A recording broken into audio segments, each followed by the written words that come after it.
Hey guys, in this video, I will show you how to fix this message cannot be delivered error on Messenger. Alright, let's begin. First, open your device settings and scroll down a little bit. Here, look for the option of apps. Once you find it, tap on it and then search for the Messenger app. You can either look for it manually or you can just tap on the search icon at the top and type Messenger. Next, access the Messenger app details, access the permissions tab, and then make sure the notifications permission is allowed.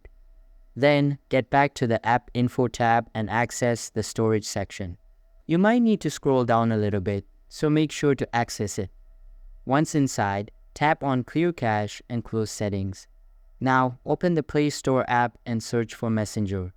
If there is any update available for the app, make sure to install it and you will be good to go. So that's basically how you can fix this message cannot be delivered error on Messenger.